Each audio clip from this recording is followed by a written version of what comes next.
Hello YouTube family. तो कैसे हैं आप सब? आई होप कि आप लोग सब अच्छे होंगे, मस्त होंगे, स्वस्थ होंगे और पढ़ाई भी आप लोग की अच्छी चल रही है। तो अभी हो चुकी सुबह, तो मैं सो के उठ गई हूँ और चलते हैं फिर अपने कामों की और अपने शेड्यूल की ओर। जैसा टारगेट है वैसे कंप्लीट करने के लिए तो सबसे पहले मेरे काम में आता है कि मुझे बनाना है सुबह का नाश्ता। तो मैं उसी की तैयारी में लग जाती हूँ सुबह का नाश्ता बनाने के लिए। तो आज बनना था आलू सोयाबीन का सब्जी और रोटी बनना था नाश्ता में। तो मैं वही अभी नाश्ता बना लूंगी, उसके बाद मैं जाऊंगी फ्रेश होने के लिए। फिर फ्रेश होके जाना है मुझे क्लासेस। तो अभी मैं आलू, सारा काम हो गया था सब्जी का। अब सिर्फ आलू भूंज के उसमें थोड़ा सा पानी डाल के सब्जी बन के तैयार हो जाएगा। और आप लोग बताइएगा कि आप लोग की तैयारी कैसे चल रही है। मेरी तो अच्छे से चल रही है। अगर आप लोग को कुछ आरआरबी एनटीपीसी से रिलेटेड मेरे से कुछ क्वेश्चन करना है तो आप लोग वीडियो में कमेंट कर सकते हैं। कुछ भी डाउट हो कि मैंने बुक कहाँ से लिया, मैं तैयारी कहाँ से करती हूँ, मैं मैथ किस सर से पढ़ती हूँ, तो मैं रीजनिंग कहाँ से पढ़ती हूँ, वो सारी चीज मैं आप लोग के साथ शेयर कर दूंगी कि कौन सा टीचर बेस्ट है, कौन सा बुक बेस्ट है। तो यहाँ पर मैं आ गई थी रेडी होके, मुझे जाना था अभी क्लासेस। आप लोग को पता ही है सुबह जाते हैं 7 बजे। सुबह 7 से 10 से 10:30 मेरा क्लास चलता है। 3 से 3.5 घंटा, कभी कभी 4 घंटा हो जाता है। तो अभी मैं क्लासेस जा रही थी और अभी मैं फिर क्लासेस से आ गई थी। मैंने क्लासेस का कुछ सूट नहीं किया था क्योंकि मैं जल्दी में जाती हूँ, जल्दी में आती हूँ। तो फिर उधर से आई थी तो मैं समोसा वगैरह लेते आई थी क्योंकि सुबह ना मैं नाश्ता करके नहीं गई थी। तो उधर से आने के बाद फिर मैं समोसा यहाँ पे खा रही थी। फिर खा के उसके बाद मेरे को जाना है पढ़ने। उसके बाद दोपहर का तो खाना वैसे जो भी बनेगा ना वो मम्मी ही बना लेगी क्योंकि सुबह का हम सब्जी बना दिए थे तो दोपहर का मम्मी बना लेगी। फिर उसके बाद थोड़ा बहुत मेरे को नोट्स करना है। और देख सकते हैं मेरे यहाँ पे पिंपल निकल गया था मतलब। तो अभी मैं जा रही हूँ नहाने के लिए। पहले फ्रेश होके आ जाऊंगी। मैं सोची थी बाद में नहाएंगी बट नहीं, सुबह सुबह फ्रेश हो जाने से अच्छा लगता है। तो मैं ट्यूशन से आई गई थी तो मैं सोची कि चलते हैं नहा के आ जाते हैं, फ्रेश लगेगा उसके बाद। तो मैं अभी आ गई थी नहा के यहाँ पे। उसके बाद मैं बाल वगैरह झाड़ लेती हूँ क्योंकि बाल वगैरह बना लेने के बाद फ्रेश लगता है, बहुत अच्छा लगता है। कि बाल से बिगड़े बिगड़े रहते हैं ना, अच्छे नहीं लगते पूरा दिन भर।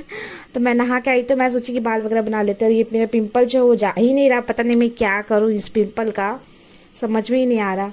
तो चलते अभी नहा वगैरह धोआ भी लिए, चलते अभी थोड़ा नोट्स कर लेते हैं। ट्यूशन का नोट्स कर लिए थे हम यहाँ पे।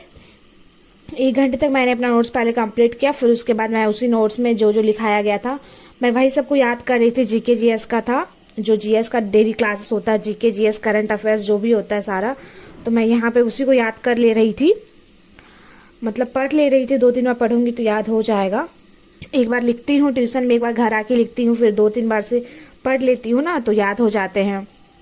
तो यहाँ पर फिर मैं वही पढ़ रही थी। जीके जीएस में बहुत सारे क्वेश्चंस थे जो कि शॉर्ट भी लिखाए जाते हैं, वन लाइनर लिखाए जाते हैं, फिर कुछ नोट्स के टाइप में मिलते हैं जिससे कि आपको शॉर्ट्स निकालने होते हैं, क्वेश्चन के शॉर्ट क्वेश्चन। और अभी मेरी तैयारी तो ऐसे अच्छी चल रही है। मेरा सिलेबस में भी अभी चल ही रहा है, अभी कंप्लीट तो नहीं हुआ है। और डेट का भी कोई पता नहीं है 12th लेवल का कि एग्जाम कब होगा आरआरबी एनटीपीसी का। इसलिए आप लोग को डिमोटिवेट नहीं होना, तैयारी करते रहना। एग्जाम डेट भी आ ही जाएगी। बस एग्जाम डेट की तो जल्दी नहीं है क्योंकि फॉर्म तो अभी फिल हुआ है ना, ज्यादा टाइम तो फॉर्म फिल हुए का हुआ ही नहीं है। तो जैसा भी टाइम हो जाएगा फॉर्म फिल होने का उसके बाद देखो डेट भी आ ही जाएगी अपने समय अनुसार। और इस बार तो बोला गया था एग्जाम जल्दी जल्दी ले लिया जाएगा। तो देखते हैं, अच्छा है कि शेड्यूल के हिसाब से एग्जाम हो जाए तो टाइम पे तो ठीक रहता, नहीं तो फिर ज्यादा टाइम मिल जाता तो फिर सबको ज्यादा टाइम मिल जाता तो कट ऑफ ज्यादा हो जाता। उससे ऐसा है कि कम टाइम में अगर एग्जाम होता है तो कट ऑफ भी अच्छा खासा निकलता है। तो यहाँ पे फिर मैं पढ़ाई करके आ गई थी। मेरे को बीच में ही भूख लग गया था तो मैं यहाँ पे खा ले रही थी क्योंकि मैं 3 घंटा से ना 3 से 3.5 घंटे से कंटिन्यू पढ़ रही थी। मैंने खाना भी नहीं खाया था। तो फिर मैं अभी आ गई थी खाना खाने के लिए। और अभी मैं लाइव भी नहीं कर रही हूँ, रात में दिन में बहुत कम कर रही हूँ क्योंकि मेरे को टाइम नहीं मिल पा रहा है। और अभी ज्यादा से ज्यादा टाइम देना है पढ़ाई में, इसलिए सब चीज को साइड में रखते हुए पढ़ाई पे ज्यादा से ज्यादा फोकस करना है। तो मैं यहाँ पे खा लेती हूँ खाना, फिर मैं उसके बाद होगी तो लाइव करूंगी, नहीं तो फिर पढ़ाई ही करूंगी। लाइव करने का तो कम ही चांसेस है। तो देखते हैं आगे क्या करते हैं। तो मैं फिर यहाँ पे खाना खत्म करने के बाद मैं रेडी हो जाती हूँ लाइव करने के लिए। फिर यहाँ मैं रेडी तो होती हूँ, फिर मेरा मन क्या करता है कि नहीं चलते हैं। मैंने तुरंत रेडी हुआ, फिर मेरा मन बदल गया कि नहीं चलते हैं। मतलब ऐसा लगा कि नहीं पढ़ना चाहिए, तो फिर पढ़ने पे ज्यादा फोकस करना चाहिए अभी के टाइम पे क्योंकि एग्जाम अभी नजदीक आने वाला है। तो फिर मैं सोचती हूँ नहीं, लाइव को कैंसिल करते हैं, फिर पढ़ने ही चलते हैं। वैसे मेरे कोई कमेंट आए थे तो मैं तैयार हुई थी कि चलते हैं लाइव पे। तो क्योंकि वो भी तो ज़रूरी है ना। फिर मैंने सोचा नहीं, अभी पढ़ाई पे ज़्यादा ज़रूरी, तो फिर मैंने यहाँ पे सारा बाल वगैरह सभी समेट के जो भी मैंने किया था सब फ्रेश व्रेश होके आ गई थी यहाँ पे दोबारा से पढ़ने के लिए। और मोबाइल में सर ना क्वेश्चन भेजते हैं, व्हाट्सअप ग्रुप है ज्वाइन किया हुआ, तो हर चीज़ के क्वेश्चन वगैरह जो इंपॉर्टेंट होते हैं ना, सारे एग्जाम वगैरह के PYQs जो इंपॉर्टेंट लगते हैं सर को, वो सर भेज देते हैं ग्रुप में, ताकि आप लोग उसको नोट कर लो और अच्छे से उसका प्रिपरेशन करना। तो वही मैं क्वेश्चंस लिख रही थी यहाँ पे, जो भी क्वेश्चंस थे। तो मैं आधा से पौने घंटा तो मैं क्वेश्चंस लिख लेती हूँ, फिर उसके बाद मैं करती हूँ मैथ का प्रैक्टिस। यहाँ पे मैथ प्रैक्टिस हो जाने के बाद मैं फिर से थोड़ा सा पढ़ लेती हूँ GK GS। और उसके रीजनिंग की बात करें तो रीजनिंग मैं अभी कम पढ़ रही हूँ। मैं वैसे रीजनिंग सुबह में ही पढ़ती हूँ, सुबह जब मैं सो के उठती हूँ उस वक्त, कि उसमें माइंड फ्रेश रहता है तो रीजनिंग ज़्यादा अच्छा समझ आता है।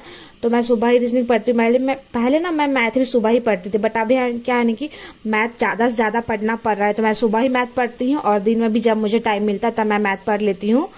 तो इसके बाद मैं ये प्रैक्टिस करने के बाद फिर मैथ बना लूँगी। और मैं दिन में 4 बार पढ़ाई करती हूँ, ठीक है। 4 बार मेरा शेड्यूल बना हुआ है। एक बार मैं सुबह जब 4 बजे उठती हूँ तब मैं 4 बजे से लेकर 6 बजे 2 घंटा तक पढ़ाई करती हूँ सुबह में। फिर मैं ट्यूशन से आने के बाद पढ़ाई करती हूँ 3 घंटे आसपास।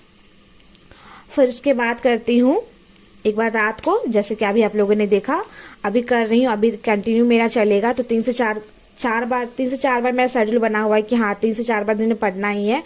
तो उस हिसाब से शेड्यूल मेरा फिक्स किया हुआ, टारगेट मेरा फिक्स किया हुआ रहता है कि मेरे को आज क्या पढ़ना है, GK GS में, मैथ में क्या पढ़ना है, रीजनिंग में क्या बनाना है, किस चैप्टर से मतलब पढ़ना है, किस सब्जेक्ट से पढ़ना है, बायोलॉजी, केमिस्ट्री, फिजिक्स, वो सब मैं देख के अपना टारगेट सेट कर लेती हूँ एक दिन में कि मुझे क्या क्या पढ़ना है और कितने कितने टाइम पे क्या क्या चीज पढ़नी होती है उस हिसाब से।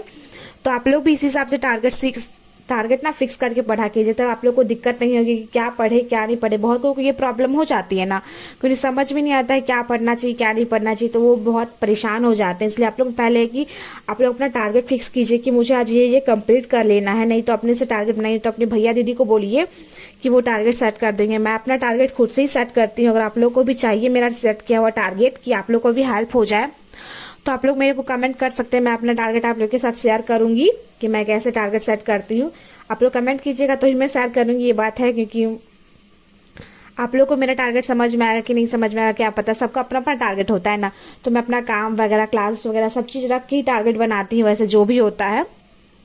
और मैंने बुक भी बता ही दी है कि RRB NTPC के लिए कौन सा बुक चाहिए और सिलेबस कितना कंप्लीट हुआ। अगर आप लोग को ये जानना है तो ये भी आप लोग कमेंट कीजिए कि सिलेबस को पूरा कैसे करें। अगर आप लोग को ऐसे जानना है तो मैं उसके लिए वीडियो ले आऊंगी कि मैं अपना सिलेबस कैसे कंप्लीट कर रही हूँ, मैं अपना डेली टारगेट कैसे मैनेज कर पाती हूँ, मैं काम के साथ पढ़ाई कैसे कर पाती हूँ। आप लोग भी कैसे मोटिवेट रहे हमेशा पढ़ाई के लिए, क्योंकि पढ़ाई के लिए जरूरी है हमारी लाइफ में। पढ़ाई इज वेरी इंपॉर्टेंट, वो भी हमारी लाइफ के लिए। पढ़ाई से ज्यादा ना इंपॉर्टेंट कुछ भी नहीं है हमारी लाइफ में, क्योंकि अभी आप पढ़ाई नहीं करते हो तो आपको आगे जाके फिर उससे भी ज्यादा मेहनत करना पड़ेगा। इसलिए आप ये सोचो कि मुझे आगे दिन मेहनत ना करना पड़े, इसलिए हम अभी मेहनत कर लेते हैं। अगर आपको आगे सुबह नहीं उठना है ना, तो आपको अभी ही सुबह उठना होगा 4 बजे। अगर आप अभी लेट उठेंगे ना तो आपको आगे दिन उसका जाके ना फिर बदला चुकाना पड़ता है। इसलिए आपको बाद में दिक्कत ना करनी पड़े, इसलिए आपको अभी ही प्रैक्टिस करनी चाहिए सारा चीज का। तो अभी मैं मैथ के जो क्वेश्चन बना रही थी वो आप लोग देख लीजिए। मैथ रीजनिंग मिक्स रहता है, बट मैं मैथ के क्वेश्चन स्टिक कर लेती हूँ कि मुझे क्या क्या बनाना है। और मैं यहीं से कुछ PYQs पढ़ रही थी जो कि एग्जाम में आए हुए हैं। मैं PYQs बहुत ज्यादा पढ़ती हूँ क्योंकि अधिकतर क्वेश्चन बोले तो PYQs से ही आते हुए है ना। तो मैंने फिर कंप्लीट कर लिया था। फिर उसके बाद मैंने मैथ का प्रैक्टिस किया था। उसके बाद